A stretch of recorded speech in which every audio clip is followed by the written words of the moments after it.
So I started connecting with Omar. We were going to meet with Scott, and Scott's not in a place to really engage with this right now.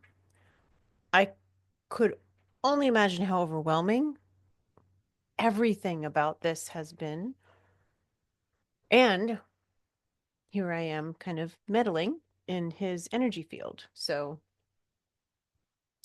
we're giving Scott some love by backing off a bit, in a good way, and with love, really with love.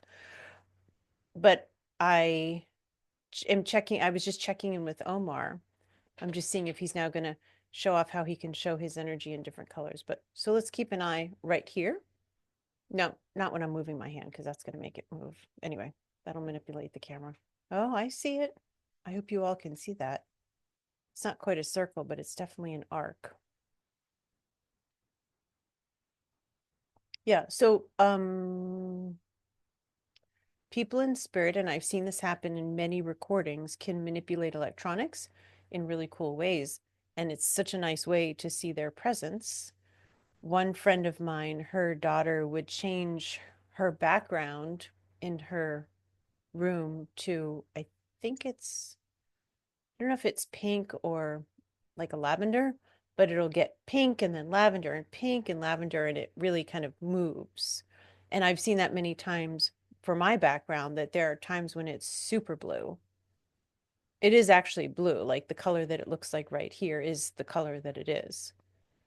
Um, anyway, so I was connecting with Omar, and one of the things we talked about earlier was if things didn't work out to meet today, how to handle disappointment. And I was connecting with him about it, saying, well, look, we'll still connect. However things go, they go, but we can process and debrief after. I said debrief. He said process. Anyway, so here we are. We're just kind of talking. And I asked him what he needed because I can feel I'm doing that thing that I have been doing for a couple of days, which is I get busy, caught up in other things. And then it's not until later in the evening where I remember, oh crap, I said I was going to connect with him and I didn't. And I don't want to do that. So I asked him, what do you need? And I got the sweetest answer. And I was like, we have to record this. So I quote, whispers of love. Now he's saying it's a catchphrase. I think you created that catchphrase, sir. Whispers of love. Okay. So, and I asked him in my head, what does that sound like or look like? And so what I got was encouragement,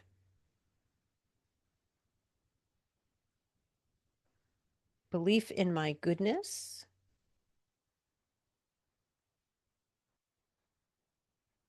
and overall support. Okay. I'm going to touch on each one. Encouragement.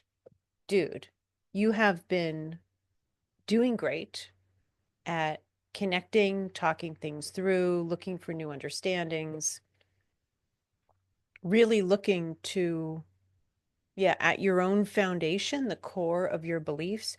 You're looking to make, it seems to me, fundamental changes in how you're looking at things.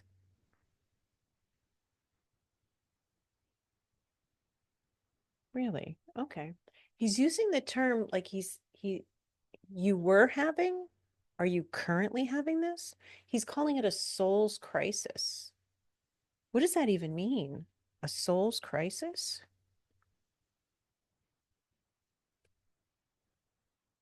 Like midlife crisis, but better. But seriously, though, like, what is that? Is that common? Oh,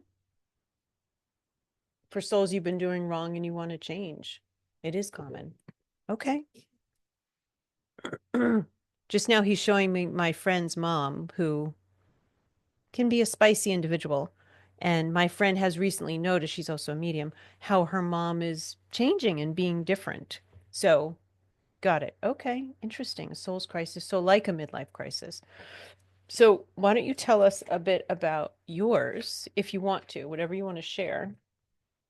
But I am really interested in learning more about this.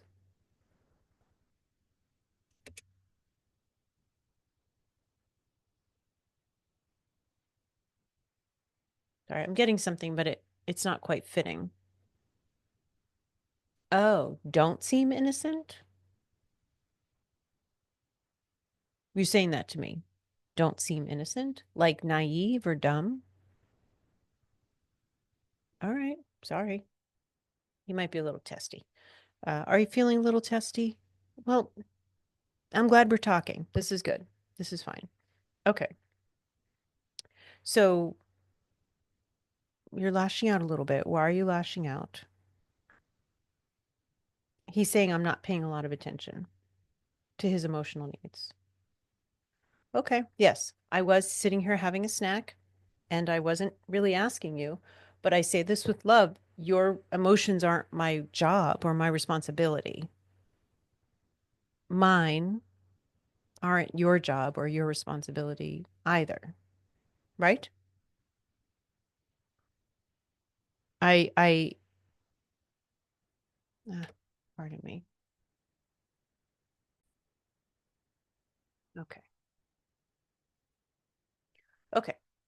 So you're feeling a little testy and maybe not heard or listened to. And we were saying, sorry, I had a phone call, that your feelings really are your emotions are your own responsibility. But I want to be a friend and be supportive and help you. Yeah, he says I appreciate that. Okay. So, yeah, I see disappointment, not loved. Okay. So the not loved is a big leap. I don't know that you're not loved. I have no evidence of you not being loved. I might even have evidence kind of to the contrary. But I don't want to take away from how you feel about yourself. And this is just a normal thing that people do. It's easy to project that, to imagine that other people feel that because that's how you feel, or that's what you think they feel, or what you're afraid they'll feel, or whatever that is. So it isn't necessarily reality. So Omar's insecurity was, and I'm not going to focus a lot on Scott in this conversation, but just to say his insecurity, I think, well, I don't need to label it, was he had concern about Scott's feelings about him and not wanting to be connected with him. And Scott's very clear that he really does. That's what he's expressed to me. So that's my evidence. Okay. So now he's saying that he's feeling good, particularly in this special moment, because Scott's wishes are being reinforced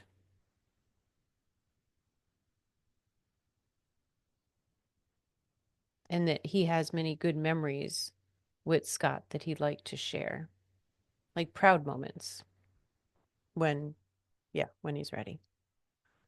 That's beautiful. We're going to put all that stuff on hold for now, but that's really beautiful. Yeah. What else is going on for you? And you still want to share all this? Okay, just checking. So he's saying he's having a full range of emotion, full range of emotions. Sorry. Okay. From sad to happiness to glad to revengeful, vengeful, rageful, rageful. Okay, sorry. Rageful. Got it. Okay. Yeah. I had a moment and it was really like 4 seconds of like, ah, kind of thing, feeling a bit foiled in my plan. Is yours like that? Deeper, but deeper? Okay, I gotcha. So, I don't know. What can you do to let off that steam? Please don't break anything in my house. But is there something you can do that would be harmless to everybody else? You know, like when people scream, if you scream when people can hear you, they might be afraid that something terrible is happening, and now you've created panic. So if you scream and your house is closed down and it's in your pillow and nobody hears you, harmless, right? So is there something you could do that would be harmless, but you'd feel relieved?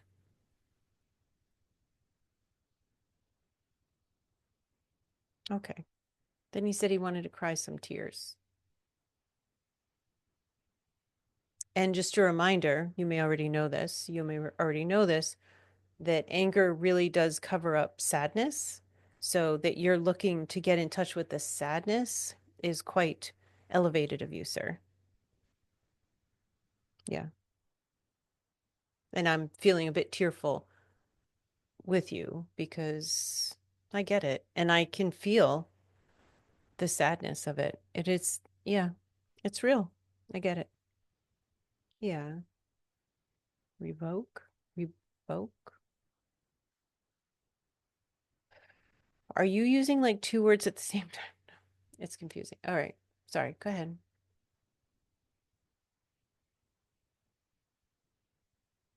I want to revoke all my privileges to have taunted, to taunt him.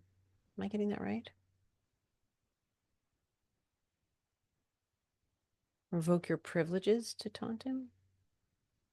That's even weird that it's like a privilege. That's kind of weird, right?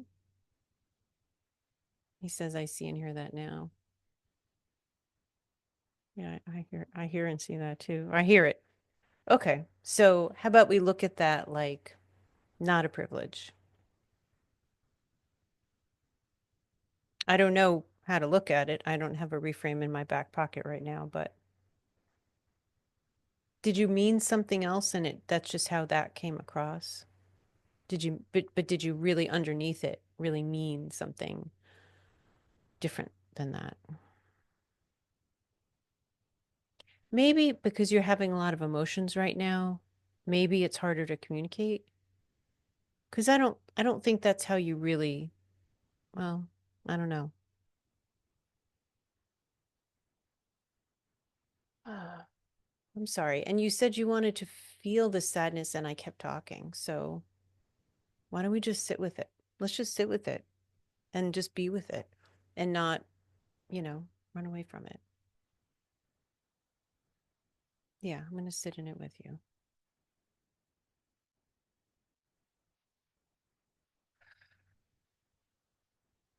Yeah, it's okay to be sad.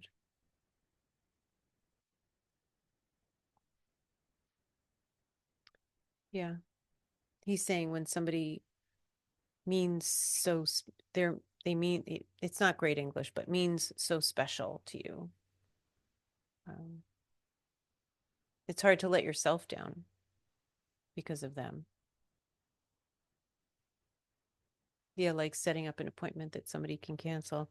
That could feel like a way to set yourself up to possibly be disappointed or let down.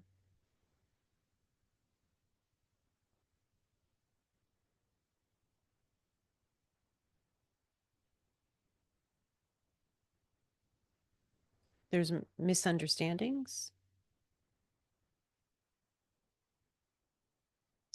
He's saying, I don't want to change Scott. I want to change our relationship dynamics. Yeah. Excuse me. I think that's pretty clear from everything we've talked about. That's my impression. Yeah. He says, I don't know. I'm just scared I'm going to lose him. I hear you. I hear you. What would happen if that happened? What would you do? I'd cry 1,000 tears and move along. Move along to all eternity. Interesting. So you in the form that you've been in, at least for the last 26 years, is very specific to this one person. So if you were no longer with that person, would you create that kind of dynamic? Would you become a part of that in somebody else's life? No, I'd be resolved. Wow. There's so much I don't know about all of this. Okay. But I really just want to focus on your feelings right now. Are they out of control? Okay. Well, let's get control of them.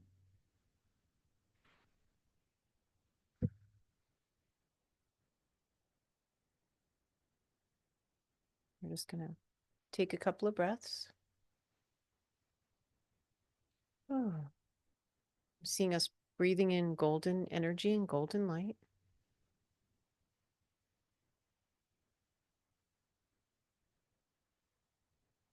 Oh, this is the first time I'm really seeing a form like Ohmar's form, and I'm seeing him like a person in a body, but he just all I'm seeing is sort of like a medium gray, so sort of like a shadow-ish kind of thing, medium gray.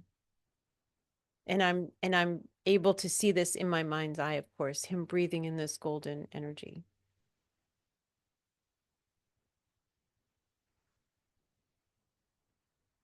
Yeah, and I feel like I want to hold your hand. And I didn't call in an ear before we met, so I just want to be very clear that I'm going to ask that we maintain the boundaries that we've started having recently, and I want to stick with that. Thank you. Thank you. He's saying so much respect for your boundaries. I appreciate that, man. And he's saying, bless you for teaching me something about boundaries, teaching me some boundaries. Yeah, it's been my pleasure, honestly.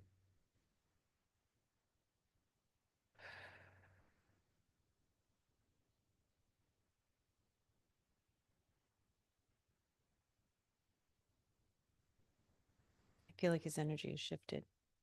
Do you feel different now? You feel maybe a little bit like lighter? Mm, more connected to yourself. I love that. I love that for you. I love that in general. Okay. And how does that feel all together? Like you're feeling like all like whole, a completed unit. That sounds, sorry. The word delicious is coming to mind. That feels weird or delightful, delectable. Is it any of those words? No. Anyway, he's saying he's feeling proud of himself for taking the patience and time. Yeah. To sort of breathe through this experience. Yeah. I think you should feel good about that, Ohmar. Yeah. He's bringing up about rageful, and it's easy to be rageful. Yeah. Especially when you don't take just a moment. I mean, you really just took a moment, and it seemed to help you really shift. That's awesome. Okay. You doing okay now? He's feeling better. Okay. Good.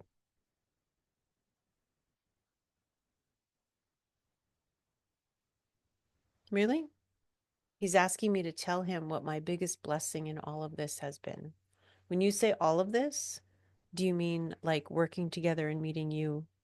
Okay, just want to make sure. Whew. I'd love you to answer that question too.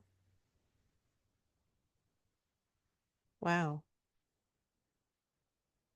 It's making me emotional now. I mean, it's been a lot. I'm excited.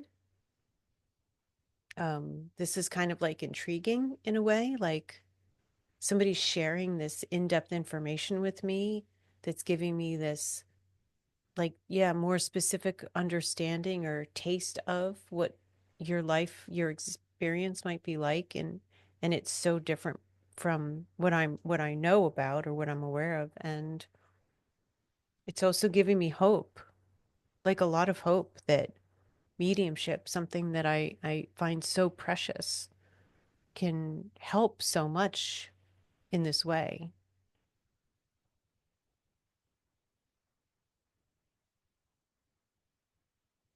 Now, for people who are diagnosed with schizophrenia, which is kind of like one extreme, right? It's like one extreme. And then there's, let's say, regular people who are lightly intuitive or don't really connect a lot with their intuition. And there's just so much in between. And for the people that are kind of tortured, and I was just thinking uh, about part of that may be that all of the depth of negativity and despair is a very, very low frequency. And when you don't have filters, whatever is around you, you're going to feel and experience. And so, whatever part of, and I don't even want to talk about it as a diagnosis, but whatever part of having these spiritual experiences can be supported through conversation, like mediation, kind of talking it out. Yeah, I'm being reminded that I was telling my husband it's sort of like doing couples therapy, except I want to do this. I only did couples therapy a little bit and it was not for me. But this is not that, although it's working kind of with two people, but not at the same time. But anyway, yeah, and getting to know you and see you. And along with you, I feel like I'm growing too. And that's so encouraging. I bet, I mean, I hope a lot of people do watch this video. And I'm hoping that you are encouraged too. That A, change is possible. That B, he's saying, even the darkest of us want lightness and want light, want light. Yeah. I love that. I'm going to write that down.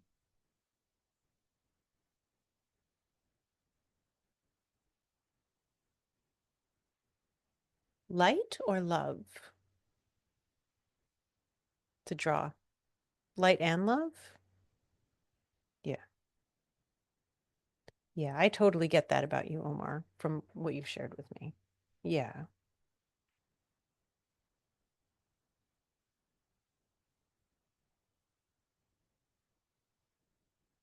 I'm hearing the song, even when my hope is strong, move along, like I want you to, something like that.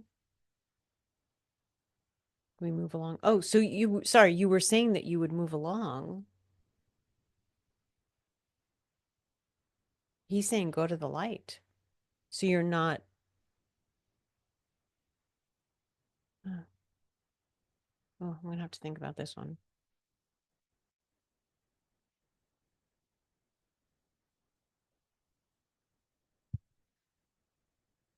So you're crossed over because you were in a body, so you crossed over. And he's saying he went to the depths of darks, the darks. Okay.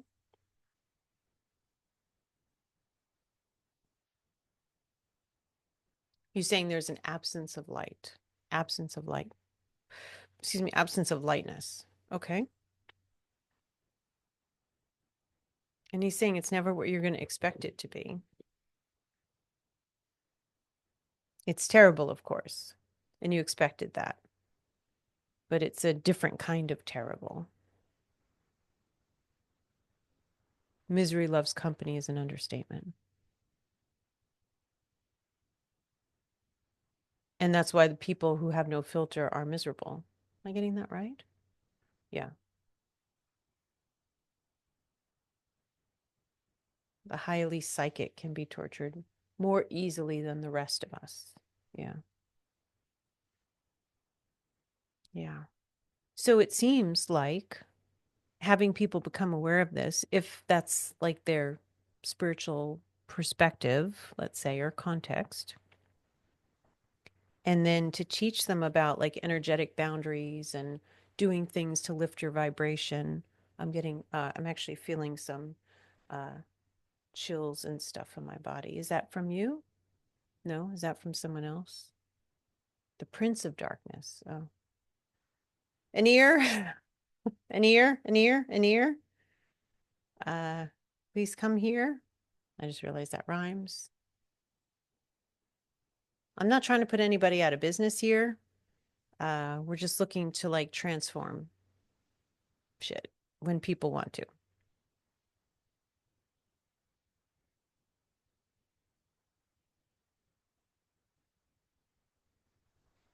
I feel like Inir is saying something about I'm delving into somebody else's playground. Okay. Well, is it possible and acceptable for me to be in a learning process and just get this information and I'm not and to stay removed from all of this. Is that possible? No. Okay. Well,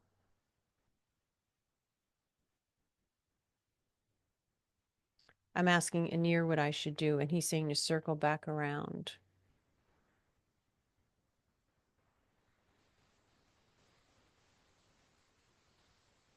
Okay. To Ohmar and I sharing hope with each other. Okay. And then end it there. Okay. Okay. And look, Ohmar, I think I'm gonna need some support from you. Yeah, he's saying friendship. Like, yeah, friend support from you to not step in places that I really don't want to go. So if that's starting to happen, can you tell me to stop or something, please? Yeah. And I know the light is stronger than the dark, but I'm not looking to piss somebody off who I don't have a relationship with right now. So, okay. He's saying you're okay. Got it. Anyway, so I've shared a few things about how this has impacted me, and I feel like we're kind of just starting. And whether it's for the podcast or the book, it's very exciting to be able to share some new perspective with people who are suffering so that maybe it can help them not or not as much. How about you? You show me the word happiness. He's saying, I've never known happiness, not for centuries. He's feeling some peace and happiness, a little bit. Okay. Why are you feeling that? Being listened to, getting a little love freely. Yes. Did I get that right? Freely? Yeah.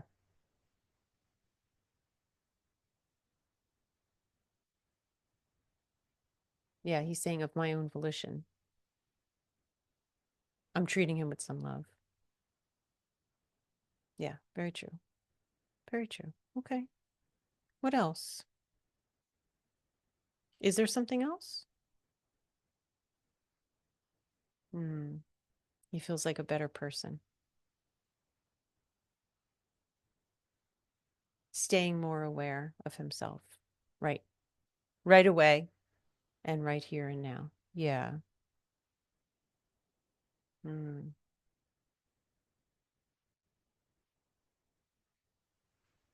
I want to say, yeah, it's more awareness than control, but also like, yeah, like ownership of yourself. Heck yeah. And that he wants to be a good influence for other darkest souls. Okay.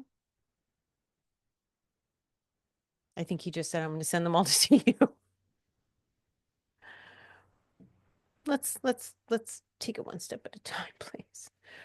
Uh, we'll see. We'll see. I'm committed to doing what feels like it's right and for the highest good of all. And I don't know what that is right now for that next step. So we'll talk about it together, okay? Ah, he said congratulations that I helped break him out of his shell. Hmm. Yeah. Yeah. And he's saying it's an honor to work together. Oh, I feel that way too. Yeah. Yeah. We're giving each other hope, it sounds like. I mean, hope is just such a powerful, important feeling. Yeah. Emotion. Yeah. He's given me a big yes to that. Okay. So we can support each other to stay in the hope of things. And when you're not feeling that, he's saying rageful. Yes, totally get that. But how about this? Ever since we started talking about some of this stuff, I'm remembering years ago when I was doing therapy with somebody, and it was a young person who would get very angry very quickly. And this was a terrible analogy, but it was the only one I could come up with. And I would say instead of like a machine gun, like with the speed and velocity, ferocity, I don't know, whatever that V word is coming through. And even the volume, yes. So if it was like slow down, take a breath, and not that I wanted them to be more like a revolver, but to deal with their energy of anger more like that. And even that feels weird to talk to somebody whose energy about their energy. Oof. We have a lot more to talk about later. Anyway, yes. So, yeah. So, how about you? I don't know if this is too big of a thing, but you could try to commit to yourself to not becoming rageful. Maybe that's when people around you, because I can kind of get a sense of your emotional state a little bit, a little bit. I mean, I also need to ask because we're not that connected, but I could imagine being hanging around somebody for a long time, you would totally be that connected. And so it could be that part of what your person feels about you is your emotional state. And if you can be better about managing your emotional state, you'll be impacting them positively. And they're like your person, like you'd want to. I feel like a dick when I say that because I can get super grumpy and I know it impacts my husband. But I also want to be authentic and not pretend to keep his mood up. But I do feel more aware of my mood when I'm around him because I know it can be that way. But eh, I'm trying to not should myself about how I actually live my life. And I'm not trying to suggest something unrealistic for you either.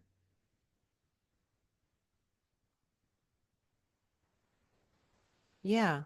But I'm being reminded that's like an inner work thing. How we deal with our disappointments or our upsets or our anger is our job. And so coming to a new understanding. No, he's saying it's like a new, it's like a same level, new level, like a new level of understanding. Oh, yeah. Yeah. It's helping me understand things too. I mean, some of it's bits and pieces that I know we'll put together is, as long as you're interested in still hanging out and talking. Um, he says, of course. Yeah. And I hope this is helping you who's watching this to help you have some, I don't know, ahas or even to get a little more intrigued about all of this as I continue to become. Yeah, good stuff. Okay, so are you ready to sign off? One more thing? Okay. Even when we don't want to be perfect, it's good and okay to be better.